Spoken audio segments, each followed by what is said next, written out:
ለመሳቅ አትሳስቱ። አንድ ጥናት ላይ እንደተገለጸው የ4 ዓመት ልጅ በአማካኝ በቀን 300 ጊዜ ሲስቅ፣ አንድ አዋቂ የሚባል ሰው ደግሞ በቀን 15 ጊዜ ይስቃል። ሁሉንም ግዴታዎቻችንን፣ ጭንቀቶቻችንን እናም ስራዎቻችንን በቀናችን ውስጥ ተሸክመን ስለምንውል እንዴት እንደምሳቅ ራሱ ረስተናል። በቀናችን ውስጥ መሳቃችን ስሜታችንና የፈጠራ አቅማችንን ከፍ በማድረግ ትልቅ ኃይልን ይሰጠናል። ኮሜዲያን ስቲቭ ማርቲን እንደገለጸው ቀኑን ከመጀመሩ በፊት ሁል ጊዜ ጠዋት ላይ ለ5 ደቂቃ ከመስታወት ፊት ፈገግ ማለቱ የፈጠራ አቅሙን እንደሚጨምርለትና ቀኑን በከፍተኛ ሞራል እንዲጀምር እንደሚረዳው ገልጿል። ሞክሩት፣ ይሰራል። የሳቅ ህክምና ለመድኃኒትነትና ከባድ በሽታ ለሚያጋጥማቸው ሰዎች ለመፈወስ እንኳን ጥቅም ላይ ውሏል።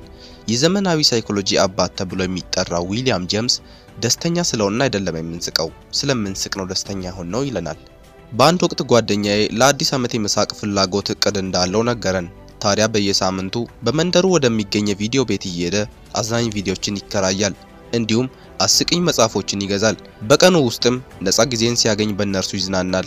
አዎንታዊ ሰው በመሆኑ ከዚህ በፊት ከጀመረው የራስ ማሳደግ ተነሳሽነት የበለጠ ደስተኛ ሆኖ ማሰብ ጀመረ። እንዲሁም ከዚህ በፊት ከነበረው ይልቅ የበለጠ መሳቅን ጀመረ። በዙሪያው ያለው ዓለምና በህይወቱ ውስጥ የሚፈጠረው አዳዲስ ነገሮችን በመመሳሰል የበለጠ ቀላልና ብርሃናማ የሆኑ ነገሮችን መመልከት ጀመረ።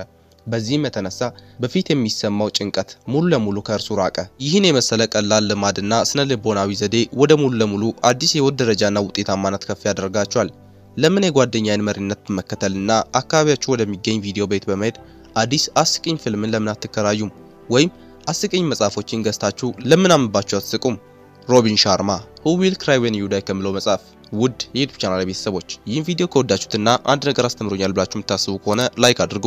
እንዲሁም ለዚህ ቻናል አዲስ ከሆናችሁ ሰብስክራይብ ማድረግ ቤተሰብ ይሁኑ። ከዚህ በተጨማሪ ዲስክሪፕሽን ቦክስ ላይ ያስቀምጥናችሁን የቴሌግራም ቻናላችን ሊንክ በመጫን ጆይን በማለት በየቀኑ አሪፍ መልእክቶችን ደርሳችሁ ማድረግ ትችላላችሁ። እንዲሁም ኮሜንት ላይ በጣም አስቆኛል፣ አዝናንቶኛል ብላችሁ የምታስቡትን የፊልም ርዕስ ከስር ኮሜንት ላይ አስቀምጡልኝ፣ አነበዋለሁ። መልካም ጊዜ። በቀጣይና በአዲስ ክፍል እስክንገናኝ ድረስ ቸር ቆዩልኝ። ቻው።